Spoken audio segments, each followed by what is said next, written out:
Okay, I'm going to record this tutorial titled Social Media for Twitter and Instagram. So, what is social media?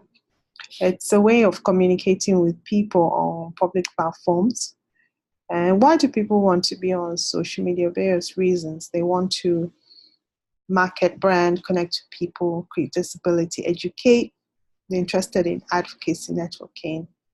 Advertising on Facebook still has the highest return on investment. However, in Nigeria, Instagram is also very popular. So before you start, identify what you want social media, Instagram or Twitter to do for you. Identify your target audience, on which platform are they.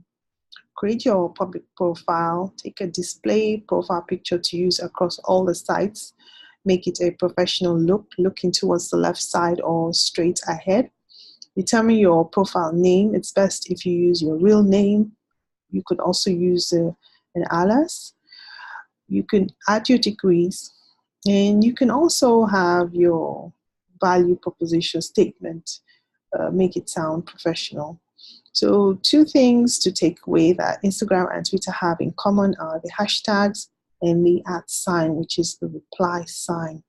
The difference is that Instagram is visual versus Twitter, which is microblogging. So, what is Twitter? It's an online news and social networking service. Microblogging, you can create sentences up to 280 characters, and you can connect to people using hashtags. You can use the website hashtags.org to find topics of interest, sharing newsworthy information on Twitter, marketing tool, networking with people. You can also send messages to people. And basically, you're sending a text to the whole world. It's a global audience. So what's a hashtag? It begins with the sign pound, and you can use up to 20 hashtags. You should use at least 11 hashtags. It's a must to create engagement, especially on Instagram. And so this is one hashtag that I created on Instagram that got a lot of traction. You can also use a hashtag generator to create your hashtag. You can use apps to generate hashtags. You can create brand new hashtags. And these are examples of some of the most popular hashtags that have been used on Instagram and Twitter. So, business use of Instagram, you can drive traffic to website, build subscribers, you can market products, create a brand, pay for ads, and monetize. So you can allow companies to sell ads on your social media channel. So how do you sell on Twitter? You follow people, tweet, retweet, add comments, read Twitter feeds. You can follow lists, engage with people, but generally avoid hot button topics. You should know how to mute, how to block, and you can also respond to people behind the scenes. So you can send messages. So do you tweet as yourself? Do you tweet as your business? Try not to cross the lines.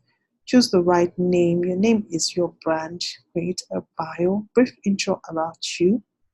Hashtag your interest or specialty. Upload a good picture. Send your tweet. Connect with people you know. Other things to know is the @ sign to reach someone. If you attend a conference, you can use dedicated hashtags by the organizers. It is a public forum. Everybody sees your tweets, old and new. You can choose people to follow based on interests or networking. And how much time do you want to spend on Twitter and how often? So this is an example of when you use the @ sign. And this is an example of a tweet that was sent to me. And so I got this tweet, I was able to see and respond. So as you build your brand, be aware that social media is very public. It's like having your own TV channel where you broadcast to global audience.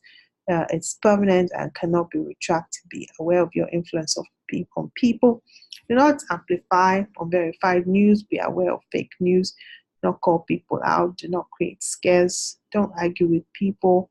And just ignore internet trolls. If they become bothersome, you can actually mute them or block them.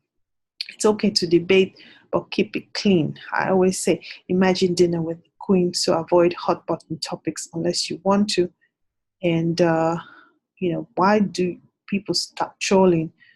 You want to know, basically, they're looking for followers, they want attention. Like I said, ignore, mute, or block. So this is an example of what you could do on Twitter. You can Twitter chat.